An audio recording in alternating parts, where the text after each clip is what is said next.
Ya man sari tarailan masahiban jibrilan. Ya man sari tarailan masahiban jibrilan. Bismillahirrahmanirrahim. Assalamualaikum warahmatullahi wabarakatuh. Innal hamdalillah nahmaduhu wa nasta'inuhu wa nastaghfiruh wa na'udzu billahi min shururi anfusina wa min sayyiati a'malina. May yahdihillahu fala mudilla lahu wa may yudlilhu fala hadiya lahu. Asyhadu an la ilaha illallah wa asyhadu anna Muhammadan 'abduhu wa rasuluhu la nabiyya wa rasula ba'da. Allahumma la sahla illa ma ja'altahu sahla wa anta tas'alul hasna idza syi'ta sahla. Allahumma anfa'na bima 'allamtana wa 'allimna ma yanfa'una wa zidna 'ilman wa a'udzu billahi min ahwali ahli nar. Bapak Ibu sekalian, jamaah salat Isya yang mudah-mudahan dirahmati oleh Allah Subhanahu wa taala. Alhamdulillah kita bersyukur kepada Allah karena kita diberikan kenikmatan yang sangat besar, yaitu kita bisa menjalankan ibadah di bulan yang penuh dengan keberkahan ini. Mudah-mudahan segala aktivitas ibadah kita di bulan yang penuh berkah ini diridhoi oleh Allah Subhanahu wa taala dan diampuni segala dosa-dosa kita. Amin. Bapak Ibu sekalian yang mudah-mudahan dirahmati oleh Allah Subhanahu wa taala. Ada satu hadis yang ingin kita kaji di sini. Hadis ini termasuk yang jarang dikaji dan didiskusikan. Maka pada kesempatan ini kita akan berusaha mengkaji bersama satu hadis. Mudah-mudahan kita dapat mengambil banyak faedah dari hadis tersebut. Rasulullah SAW bersabda, "An Jabirin radhiyallahu anhu qala qala Rasulullah sallallahu alaihi wasallam, aktsaru may yamutu min ummati ba'da qadarillahi wa qadarihi bil anfus." Rawahu al-Imam Al-Bazzar. Yang artinya adalah kebanyakan umatku, umat Nabi Muhammad SAW meninggal dunia disebabkan telah menjadi ketetapannya atau takdirnya, maka sebab kebanyakannya disebabkan oleh al-ain. Imam Al-Bazzar menjelaskan al-anfus itu adalah al-ain. Kemudian dalam redaksi yang lain disebutkan aktsaru ma yamutu min ummati ba'da qadarillahi wa qadarihi bil ain. Hadis ini diriwayatkan oleh Al-Hasan, ya. Hadis ini hasan, disebutkan oleh Al-Hafidz Ibnu Hajar di dalam kitab Al-Fath, begitu juga oleh Syekh Al-Albani dalam silsilah hadis sahihahnya. Ayolah rahimani wa rahimakumullah, jamaah sekalian yang mudah-mudahan dirahmati oleh Allah Subhanahu wa taala. Ain ini adalah suatu penyakit yang sangat membinasakan. Ain ini artinya adalah mata. Bukan yang dimaksud di sini adalah penyakit mata seperti mengeluarkan air mata, pedih matanya, atau matanya berwarna merah, tidak bisa melihat secara terang dan lain sebagainya. Bukan ini yang dimaksud, akan tetapi ini adalah pandangan mata dari seorang yang hasid, seorang yang pendengki. Maka pandangan ini sangat membinasakan. Pandangan ini dapat mencelakakan siapapun yang dilihat, dipandang, baik itu makhluk hidup maupun benda mati. Makhluk hidup seperti kita manusia, kemudian hewan ternak, dan benda mati bisa berupa kendaraan kita, rumah kita, harta kita, atau apapun yang kita miliki. Dijelaskan oleh Ibnu Hajar Al-Asqalani bahwa ain ini adalah pandangan mata seseorang yang dibarengi dengan hasad sehingga menimbulkan apapun yang dipandangnya ini menjadi binasa. Ini harus kita waspadai. Maka untuk melindunginya Rasulullah SAW telah menjelaskan, yaitu hanya dengan berlindung kepada Allah Subhanahu wa taala maka seseorang akan menjadi aman dari ancaman ain-ain ini, dari para hasid, dari para pendengki ini. Kemudian para ulama juga menjelaskan bahwa ain ini tidak saja pandangan mata yang diiringi dengan kedengkian, akan tetapi satu pandangan mata yang dibarengi dengan kekaguman, ketakjuban, atau biasanya berupa pujian ketika melihat sesuatu yang menakjubkan. dan dia lalai untuk mengucapkan Masya Allah, sehingga kelalaian ini mengakibatkan segala yang dia kagumi ini menjadi binasa. Terutama sering terjadi pada diri anak-anak. Ketika anak ini ceria, ketika anak ini pandai, ketika anak ini menunjukkan sopan santunnya kepada orang-orang, akhirnya membuat orang-orang menjadi gembira, menjadi senang, sehingga memuji. Ada yang memujinya dengan kalimat Masya Allah, dan ada pula yang tidak mengucapkan Masya Allah. Maka segala pujian yang tidak didasarkan kepada Allah Subhanahu wa Ta'ala, tidak ditujukan kepada Allah Subhanahu wa Ta'ala, maka akan menimbulkan aib. Maka untuk itu, dari hadis Aisyah radhiyallahu anha bahwa Rasulullah SAW bersabda, "Istaidu billah fa innal aina haqqun." Mintalah selalu perlindungan kepada Allah karena sesungguhnya ain itu nyata. Ain itu tidak hanya saja muncul dari orang-orang yang pendeki dari kalangan orang kafir, akan tetapi bisa juga muncul dari kalangan orang-orang yang soleh.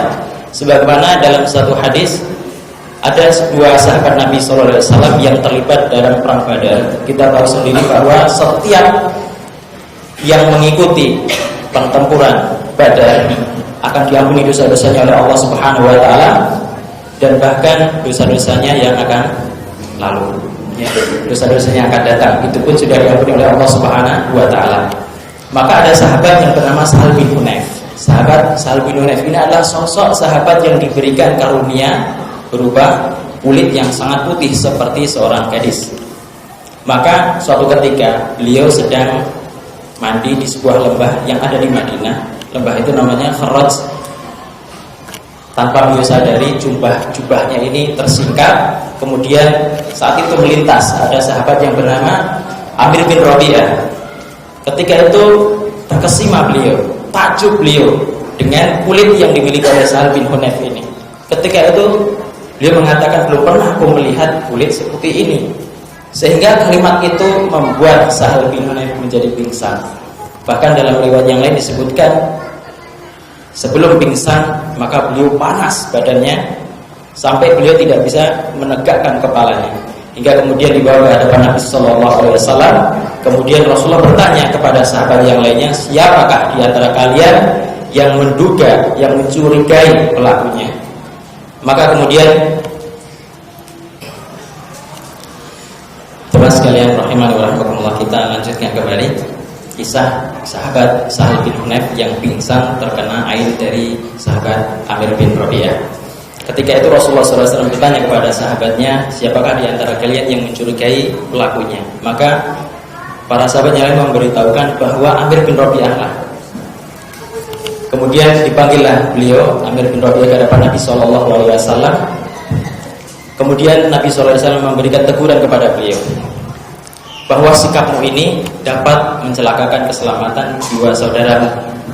Maka Rasulullah SAW bersabda, "Idza ra'a ahadukum min akhihi ma yu'jibuhu falyad'u lahu bil barakah." Apabila salah seorang di antara kalian melihat satu sisi kelebihan dari saudaranya, entah itu ketampanannya, entah itu kerajinannya, kepandaiannya, kedermawannya, dan lain sebagainya, maka hendaklah mendoakan keberkahan supaya tidak terkena al-ain. Seperti apa? Masya Allah, kita mengatakan gitu, atau tabarakallah, atau Masya Allah la quwwata illa billah. Sehingga barokah itu akan turun, akan diturunkan Allah Subhanahu wa Ta'ala kepada saudara kita yang kita doakan. Bapak Ibu sekalian yang mudah-mudahan dirahmati oleh Allah Subhanahu wa Ta'ala. Kemudian dahsyatnya ain ini, saya lanjutkan kisah ini. Kemudian Rasulullah SAW memerintahkan sahabat Amir bin Rabi'ah untuk berwudu. Maka bekas air wudhunya beliau kemudian disiramkan atau diusapkan, ya, kepada sahabat yang pingsan tadi, Sahal bin Hunayf. Maka ketika itu sembuhlah seketika sahabat Sahal bin Hunayf dari ain. Beginilah cara Rasulullah SAW mengatasi seseorang yang terkena al-ain. Kemudian apabila seseorang tidak mengetahui siapakah pelakunya, maka Rasulullah SAW menganjurkan agar meruqyahnya. Sebagaimana satu hadis dari Ummu Salamah bahwasanya Rasulullah SAW ketika memasuki rumah beliau melihat seorang jariyah, ada seorang budak perempuan yang terlihat yang nampak di wajahnya ini ada saf'ah. Saf'ah ini seperti warna hitam yang ada di bawah kelopak mata, dan ada yang berwarna kuning, dan ada yang berwarna lainnya yang tidak sama dengan warna wajahnya atau warna wajah aslinya. Maka ketika itu Rasulullah SAW melihat ini berbeda, ini ada ciri-ciri ain pada dirinya. Rasulullah mengatakan istarqulaha fa inna biha an-nadhr. Ruqyahlah dia karena sesungguhnya dia ini terkena ain. Ini apabila kita tidak mendapati siapakah pelakunya. Maka dianjurkan oleh Rasulullah SAW untuk melakukan ruqyah. Ma'asyiral muslimin rahimani wa rahimakumullah. Manakah yang lebih berbahaya, yang lebih dahsyat antara sihir dengan ain? Maka jawabannya adalah al-ain, karena banyak hadis-hadis yang menjelaskan akan kedahsyatan dampak dari ain ini. Juga penjelasan para ulama tentang masalah ain. Dalam sebuah hadis Rasulullah SAW bersabda, "Laukana syai'un sabaqal qadar la sabaqatu al-ain." Kalaulah ada sesuatu yang dapat mendahului takdir Allah, maka al-ain inilah yang lebih tepat, dan bukan sihir tapi al-ain. Jadi ain ini tingkatannya adalah lebih tinggi dibandingkan dengan sihir. Wallahu a'lam bishawab. Kemudian dalam hadis disebutkan oleh Rasulullah SAW, al-ainu tudkhalu ar-rajula al-kubra wa tudkhilu al-jamal al-kidra. Ain itu dampaknya dapat membuat seseorang masuk ke dalam liang lahat dan dapat membuat seekor unta masuk ke dalam sebuah bejana. Imam Nawawi menjelaskan maksudnya karena dampak ain bisa membuat orang itu terbunuh. Dan karena air seekor unta bisa masuk ke dalam bejana. Ini maksudnya adalah ketika unta itu dipandang dengan pandangan yang penuh dengan kedengkian, kemudian sakaratul maut, dan akhirnya disembelih dan dagingnya bisa dimanfaatkan. Kemudian ada satu kisah yang disampaikan oleh Ibnu Qayyim al-Jauziyah di dalam kitab Uddatus Sabirin, di mana Urwah bin Zubair pernah suatu ketika berjumpa dengan Al-Walid bin Abdul Malik. Al-Walid bin Abdul Malik memiliki anak yang bernama Muhammad bin Abdul Walid, seorang anak yang sangat tampan. Ketika itu anaknya yang bernama Muhammad bin Walid ini menjumpai ayahnya dengan menggunakan pakaian yang sangat menarik, sehingga ayahnya mengaguminya, menyanjungnya. Begini nih anak Quraisy, begini nih yang pemuda Quraisy. Maka ketika anaknya yang bernama Muhammad bin Walid ini meninggalkan ayahnya, meninggalkan ruangan ayahnya dalam kondisi sempoyongan, ngantuk, hingga akhirnya di tempat berdekatan dengan kandang kuda dia tersungkur ngantuk, hingga akhirnya para kuda itu, ya kuda-kuda tersebut menginjak-injak hingga akhirnya mati. Dan ini diceritakan oleh Ibnu Qayyim di dalam kitab Uddatus Sabirin. Maka ayyuhal ikhwah rahimani wa rahimakumullah, ketika kita terkagum dengan sesuatu, bisa jadi kita kagum terhadap diri kita atau saudara kita, cucu kita dan lain sebagainya, maka kita harus mendoakan Masya Allah, mengucapkan Masya Allah atau Tabarakallah dan yang semisal itu, supaya tidak terkena dengan dampak ain. Demikian saja yang dapat kita sampaikan pada kesempatan ini. Semoga Allah Subhanahu wa taala senantiasa melindungi kita dari kejahatan ain dan gangguan jin. Assalamualaikum warahmatullahi wabarakatuh.